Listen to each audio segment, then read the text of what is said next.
Welcome to ഫോർഡേഴ്സ് vision. ഇന്ന് നിങ്ങളെ പരിചയപ്പെടുത്തുന്നത് ചങ്ങനാശ്ശേരി പാലാത്ര ബൈപ്പാസ് റോഡിലെ കാഴ്ചകളാണ്. റോഡിൻ്റെ ഇരുവശങ്ങളിലും തണൽ മരങ്ങൾ ധാരാളമായിട്ടുള്ള ഒരു റോഡാണിത്. അതുകൊണ്ട് ധാരാളം ആൾക്കാർ പകൽ സമയങ്ങളിലും രാവിലെയൊക്കെ ഇവിടെ എത്താറുണ്ട്. രാവിലെ മുതൽ പ്രവർത്തിക്കുന്ന ധാരാളം റെസ്റ്റോറൻറ്റുകളും ജ്യൂസ് പാർലറുകളും ഒക്കെ ഈ വഴിയോരത്തുണ്ട് എന്നുള്ള ഒരു പ്രത്യേകതയാണ്. ഈ കാണുന്നത് ചായവാല എന്ന ഒരു കഫയാണ്. വിവിധ തരത്തിലുള്ള ചായകൾ ഇവിടെ ലഭ്യമാണ്. ചെറുകടികളും ഒക്കെ ഇവിടെ രുചികരമായിട്ടുള്ള ഫുഡ് ലഭിക്കുന്നു എന്നുള്ളൊരു പ്രത്യേകത ഇവിടെയുണ്ട്. അതുകൊണ്ട് ദിനം പ്രതി ധാരാളം ആൾക്കാരാണ് ഈ പ്രദേശങ്ങളിൽ എത്താറുള്ളത്. അതുപോലെ ജ്യൂസ് പാർലറുകളും ഐസ്ക്രീം പാർലറുകളും ഒക്കെ ഈ പ്രദേശത്ത് പ്രവർത്തിക്കുന്നു. വൈകുന്നേരങ്ങളിൽ ധാരാളം കുടുംബങ്ങളാണ് ഈ പാതയോരത്തെ കുടുംബസമേതം എത്തുന്നത്. തീർച്ചയായിട്ടും നിങ്ങൾക്ക് കുടുംബസമേതം വന്ന് വൈകുന്നേരങ്ങളിൽ ചിലവഴിക്കാനായിട്ട് പറ്റുന്ന ഒരു ഏരിയയാണിത്. ഇതാണ് പാലാത്ര ജംഗ്ഷനോട് അടുത്ത് പ്രവർത്തിക്കുന്ന റെസ്റ്റോറൻറ്റ്, സമുദ്ര റെസ്റ്റോറൻറ്റ്. അതിനുശേഷം മുന്നോട്ട് പോകുമ്പോഴത്തേക്ക് നമുക്ക് ലെഫ്റ്റ് സൈഡിൽ തന്നെ BBQ റെസ്റ്റോറൻ്റ് ഉണ്ട്.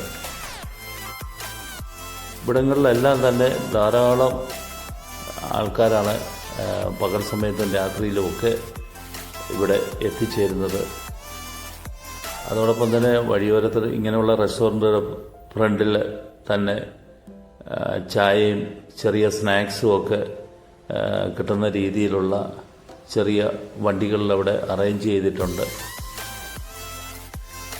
ധൈര്യമായിട്ട് നിങ്ങൾക്ക് കുടുംബസമേതം എത്താൻ പറ്റുന്ന ഒരു ഇടമാണ് ഈ പാലാത്ര ബൈപ്പാസ് റോഡ്. റോഡിൻ്റെ ഇരുവശങ്ങളിലുള്ള പാടങ്ങളും അതുപോലെ തന്നെ വളരെ ശാന്തമായിട്ടുള്ള ഒരു പ്രദേശം കൂടിയാണ് ഇവിടെ. വൈകുന്നേരങ്ങളിലെയൊക്കെ കാറ്റുകളൊക്കെ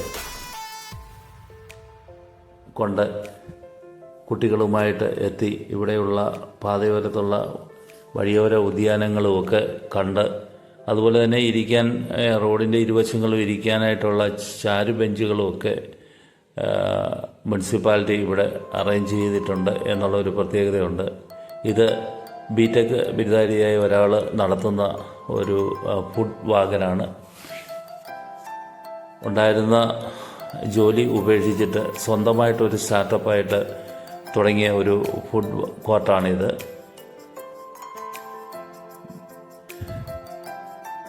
ധാരാളം ആൾക്കാർ ഇങ്ങനെയുള്ള ഫുഡ് കോർട്ടുകളിൽ നിന്നും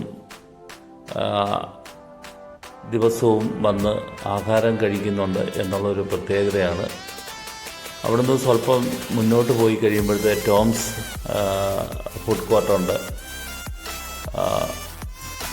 ഇത് ആദ്യമായിട്ട് പാലാത്തറായി തുടങ്ങിയ ഒരു വണ്ടിയിൽ തുടങ്ങിയ ഫുഡ് കോർട്ടാണത്.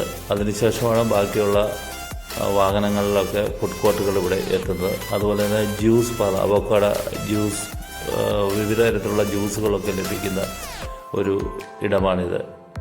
ഇതാണ് ജോസേട്ടായിലെ തട്ടുകട, നാടൻ തട്ടുകട. ഇവിടെ തനി നാടൻ ഫുഡുകളാണ് ഇവിടുന്ന് ലഭിക്കുന്നത്. വളരെ രുചികരമായിട്ടുള്ള ഫുഡാണ് ഇവിടെ ഉള്ളത് എന്ന് പറയുന്നതിൽ സംശയമില്ല. പിന്നെ ഈ പ്രദേശത്തുള്ള എല്ലാ ഫുഡ് കോർട്ടുകളിലും ന്യായമായിട്ടുള്ള വില മാത്രമാണ് ഭക്ഷണത്തിന് വാങ്ങുന്നത് എന്നുള്ളൊരു പ്രത്യേകത കൂടി ഉണ്ട്. വളരെ രുചികരമായിട്ടുള്ള ഫുഡാണ് ഇവിടങ്ങളിലൊക്കെ ലഭിക്കുന്നത്. ഇവിടെ ജോസേട്ടായിലെ ഈ തട്ടുകടയിൽ വാഴയിലയിലാണ് ഫുഡ് കിട്ടുന്നത് എന്നുള്ളൊരു പ്രത്യേകതയുണ്ട്. പുട്ട് അതുപോലെയുള്ള നാടൻ വിഭവങ്ങൾ ഇവിടെ ലഭിക്കുന്നു എന്നുള്ളൊരു പ്രത്യേകതയുണ്ട്. നിങ്ങൾക്ക് കാണാൻ സാധിക്കും, വാഴയില അവിടെ അടുക്കി വെച്ചിട്ടുണ്ട്. ഇവിടെ വന്ന് ആഹാരം കഴിക്കുന്നവർക്ക് മനസ്സിലാക്കാൻ പറ്റും വാഴയിലയിൽ തന്നെയാണ് ഫുഡ് കിട്ടുന്നത് എന്ന് മനസ്സിലാക്കാനായിട്ട് സാധിക്കും. ഉച്ചയ്ക്ക് വിഭവസമൃദ്ധമായിട്ടുള്ള ഊണും ഇതുപോലെ തന്നെ വാഴയിലയിലാണ് ഇവിടെ ലഭിക്കുന്നത്. രാവിലെ മുതൽ ഈ ജോസേട്ടായുടെ തട്ടുകട പ്രവർത്തിക്കുന്നുണ്ട്. തീർച്ചയായിട്ടും ഇങ്ങനെയുള്ള രുചി വിഭവങ്ങൾ മനസ്സിലാക്കുന്നതിനായിട്ട് വേണ്ടി നിങ്ങൾ കുടുംബസമേതം ഈ പാലാത്തറ ബൈപ്പാസിൽ എത്തുക. ഇപ്പോൾ ഉള്ള ദൃശ്യങ്ങൾ പാലാത്തറ ജംഗ്ഷനിൽ നിന്ന് നമ്മൾ റെയിൽവേ സിഗ്നലിൻ്റെ അവിടം വരെയുള്ള ദൃശ്യങ്ങളാണ് നിങ്ങൾ ഈ കാണുന്നത്. റോഡിൻ്റെ ഇരുവശങ്ങളിലും വൈകുന്നേരങ്ങളിൽ ജനനിബിഡമാണ് എന്ന് തന്നെ പറയുന്നതിൽ സംശയമില്ല. ഇത് നമ്മളെ റെയിൽവേ ജംഗ്ഷനോട് ചേർന്ന് അടുത്ത് വരുന്ന ഒരു റെസ്റ്റോറൻറ്റ്, കാന്താരി റെസ്റ്റോറൻറ്റ്. ഇവിടെയും ഇതുപോലെ തന്നെ ധാരാളം ആൾക്കാരാണ് ദിനംപ്രതി ഇവിടെ എത്താറുള്ളത്. നിങ്ങൾക്ക് കാണാൻ പറ്റും സൊമാറ്റോയുടെയൊക്കെ ജീവനക്കാർ ഇവിടുന്ന് ഫുഡ് വാങ്ങി പോകുന്നത് കാണാൻ സാധിക്കും. തീർച്ചയായിട്ടും ഈ ബൈപ്പാസ് റോഡിലുള്ള എല്ലാ റെസ്റ്റോറൻറ്റുകളും രുചികരമായിട്ടുള്ള ഫുഡുകളാണ് ലഭിക്കുന്നതിൽ സംശയമില്ല. തീർച്ചയായിട്ടും നിങ്ങൾ വൈകുന്നേരങ്ങൾ ഇവിടെ വന്ന് ചിലവഴിക്കുക.